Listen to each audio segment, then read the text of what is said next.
दोस्तों ये device electric आटा चक्की में लगने वाला एक कंट्रोलर है। इस कंट्रोलर की हेल्प से इलेक्ट्रिक आटा चक्की ऑटोमेटिकली काम करती है सेंसर्स के माध्यम से।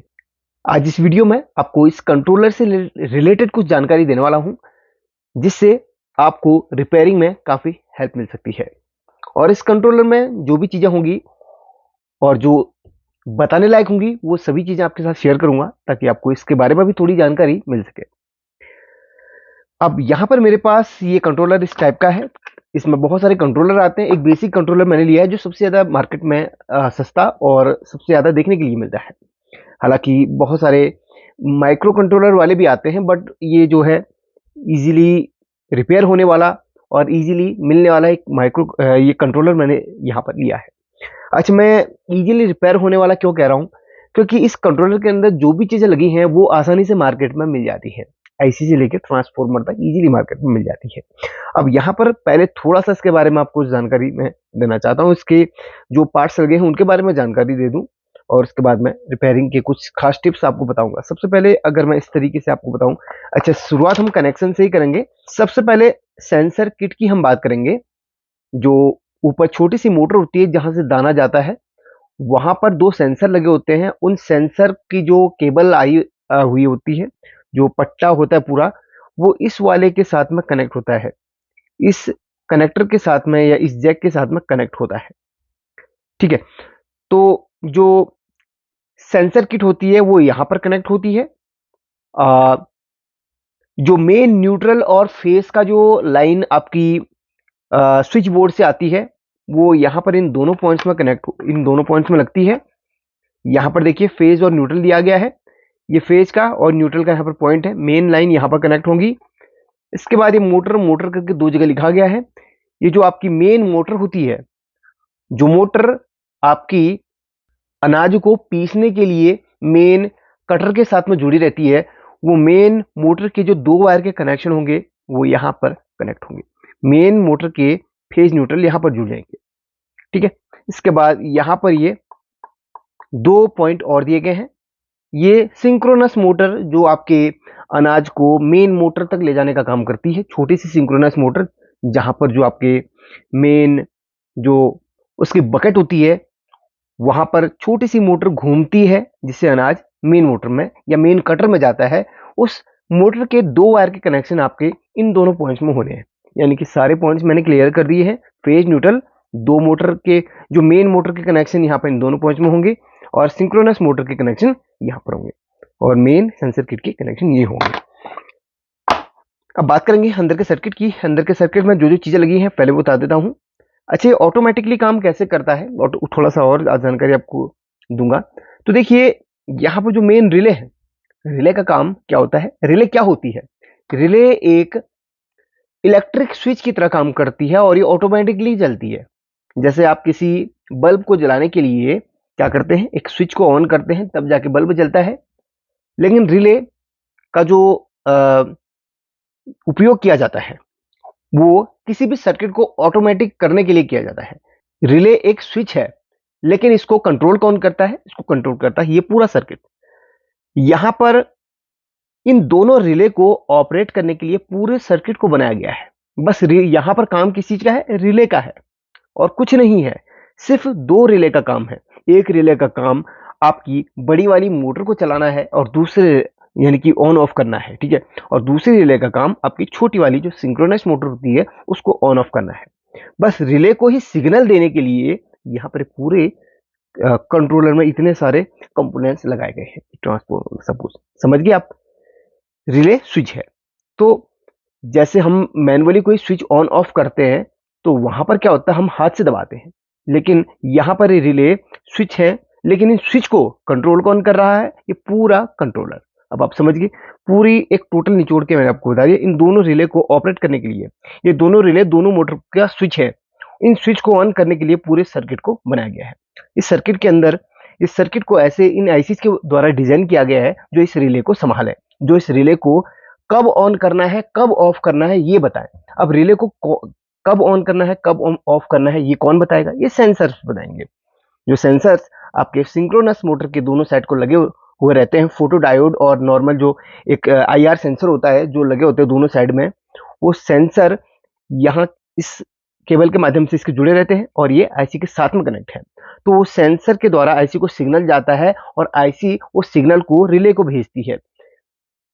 जैसे अनाज उसमें हमने डाला, सेंसर में अनाज सेंस हुआ, उसके बाद आईसी को सिग्नल गया कि अनाज आ गया है, तो ये दो रिले ऑन हुई, आईसी के थ्रू ये दो रिले ऑन हुई और दोनों मोटर चलने लगी।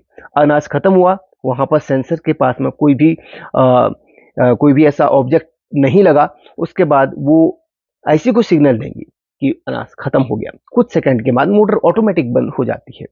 ठीक है, तो थोड़ा सा आप समझ गए होंगे। अच्छा, वो मोटर कितनी देर बाद ऑफ होनी है, ये आपका ये प्रीसेट डिसाइड करता है।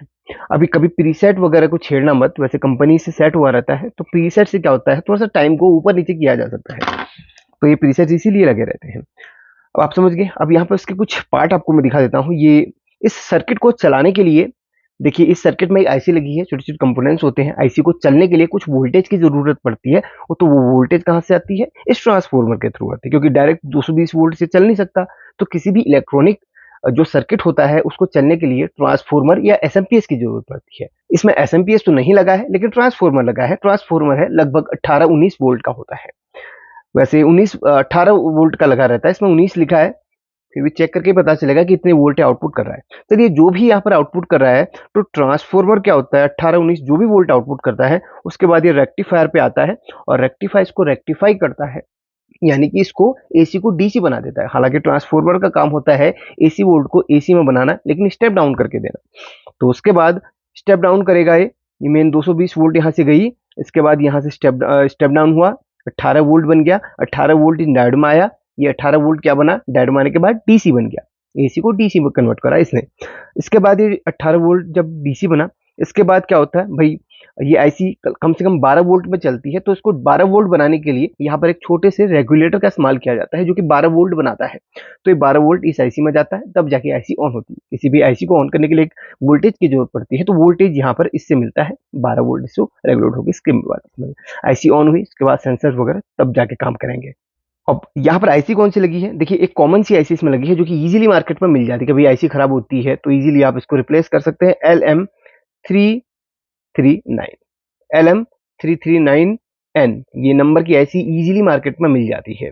अगर आपके कंट्रोलर में आईसी का नंबर मिटा दिया गया है और इसी टाइप का कंट्रोलर है, यही लेग आपको मिल रही है, यही सर्किट आपको दिख रहा है, तो LM339 यहाँ पर आप इस्तेमाल कर सकते हैं। काफी बार क्या होता है कि कंट्रोलर में जो कंपोनेंट्स लगे होते हैं उनका नंबर मिटा दिया जाता है ताकि वो रिपेयर ना हो सके, कोई रिपेयर ना कर सके, लेकिन हमने आपको अपने बता दिया। तो यहाँ पर ना मिलने वाली ऐसी कोई चीज नहीं है, सभी चीजें मिल रही हैं। रेगुलेटर 12 वोल्ट का इजीली मिल जाता है, कभी खराब हो तो रिप्लेस कर सकते हैं। LM339 खराब हो तो रिप्लेस कर सकते हैं। सबसे ज्यादा यहाँ पर क्या खराब होता है, रिले। रिले के ऊपर सारा मोटर का लोड होता है, मेन मोटर का लोड सबसे ज्यादा रिले में होता है। रिले क्या, जब आपके घर में लाइट वगैरह प्रॉब्लम करती है तो आप क्या करते हैं, या तो आपके एमसीबी खराब हो जाती है, या आपका घर का ऑन ऑफ जो light button on off switch खराब हो जाता है। तो वैसे क्योंकि उसके ऊपर लोड होता है, स्विच खराब हो जाता है। उसी प्रकार से रिले के ऊपर सारा लोड होता है, तो रिले कभी कभी क्या होता है, अंदर से स्पार्किंग की वजह से, ओवरलोड की वजह से आपकी रिले खराब हो जाती है। तो इस स्थिति में जब मोटर काम नहीं कर रही हो, सर्किट की सभी वोल्टेज ओके हों, या ट्रांसफार्मर की आप वोल्टेज चेक कर सकते हैं, यहाँ पर 78 बार की वोल्टेज चेक कर सकते हैं। मैं सिर्फ आपको गाइड कर सकता हूँ, तो आप सभी चीजें चेक करना, ठीक है। जब आपका कंट्रोलर सही तरीके से काम कर रहा हो, 78-12 में सही तरीके से 12 वोल्ट बन रही हो, ये ट्रांसफार्मर अपनी वोल्टेज सही तरीके से 18 वोल्ट दे रहा हो, और लगभग यहाँ पर सारे कंपोनेंट आपको आई टेस्टिंग पर बिल्कुल फ्रेश लग रहे हो, तो आपको फिर रिले चेक करनी है। रिले कैसे चेक होती है, रिले के जो देखिए, रिले का जो क्या होता है ना, यहाँ पर ये दो पार्ट होते हैं। रिले में 5 लेग होती हैं, नॉर्मल, ओपन, नॉर्मल, क्लोज, और आपका 2 कॉइल का कनेक्शन, ठीक है। तो ये देखिए, ये रिले है। रिले में क्या होता है, 2 कनेक्शन होते हैं। तो यहाँ पर देखिए एक कनेक्शन यहाँ पर कटा हुआ है, क्योंकि यहाँ पर सिर्फ 2 ही पॉइंट्स का काम है। तो ये और ये बीच की लेग हमारे हमारे जो रिले के स्विच का काम करेंगी, और ये दोनों हमारी कॉइल है। कभी कभी क्या होता है, रिले के अंदर जो कॉइल लगी होती है, जिसको सिग्नल यहाँ पर आईसी के द्वारा मिलता है, कभी कभी ये कॉइल खराब हो जाती है, तो रिले काम करना बंद कर देती है। और कभी कभी क्या होता है ना, स्विच का, रिले के अंदर जो स्विच लगा होता है वो खराब हो जाता है, तो उसकी वजह से भी प्रॉब्लम आती है। तो ऐसी स्थिति में आप क्या करें, सबसे पहले रिले को देखें और रिले को चेंज कर दें। अगर आप तोड़ के देखना चाहते देख सकते हैं, नहीं तो रिले को डायरेक्टली आप चेंज कर दो तो बेटर होगा। रिले उतने ही वोल्ट की लगाएं जितने आपके सर्किट में लगी है। और एम्पियर जरूर देख लेना भाई, ये देखिए इसमें 12 वोल्ट है और एम्पियर भी यहाँ पे लगा 10 एम्पियर। 10 एम्पियर की रिले है, तो आप इसमें 10 एम्पियर की रिले आप डाल सकते हैं, ठीक है। और 12 वोल्ट जरूर देखें, आप ज़्यादा वोल्ट की ना लगाएं क्योंकि इसको 12 वोल्ट मिल रही है ऑन करने के लिए। तो ये रिले है। और हाँ, 5 वोल्ट की भी नहीं लगानी है। और एक कॉइल है, ये देखिए ये कॉइल है, कभी कभी इसमें भी खराबी हो जाती है, तो इसकी आप चेक कर लें कंटिन्यूटी, यहाँ से यहाँ तक की कंटिन्यूटी आपको मिलेगी, यहाँ पर कुछ रेजिस्टेंस आपको मिल जाएगी, वो जरूर चेक कर लेना। तो कॉइल, रिले और ट्रांसफॉर्मर, कभी कभी क्या होता है ट्रांसफॉर्मर भी बहुत ज़्यादा खराब होता है, तो ट्रांसफॉर्मर आप चेक कर सकते हैं। यहाँ पर 220 वोल्ट आप फेज न्यूट्रल देंगे तो इन दोनों वायर पे आपको 18 वोल्ट मिलेगी, नहीं मिल रही है तो ट्रांसफॉर्मर आपका खराब है। तो ये सभी चीज़ें हैं जो आपको इजीली चेक करनी है। कभी कभी क्या होता है ना, यहीं से प्रॉब्लम का सोल्यूशन हो जाता है। तो खराब ज़्यादा क्या होता है, ट्रांसफॉर्मर, रिले और ये कॉइल सबसे ज़्यादा खराब होते हैं। और बहुत कम खराब होती है आईसी, बहुत कम खराब होता है रेगुलेटर, बहुत कम खराब होता है प्रीसेट। तो रेगुलेटर, वैसे रेगुलेटर दिया गया तो ऐसी खराब होने के चांस उतने नहीं होते हैं। रेगुलेटर इसीलिए दिया जाता है क्योंकि उसको रेगुलेट करके आईसी को वोल्टेज मिल सके, ठीक है।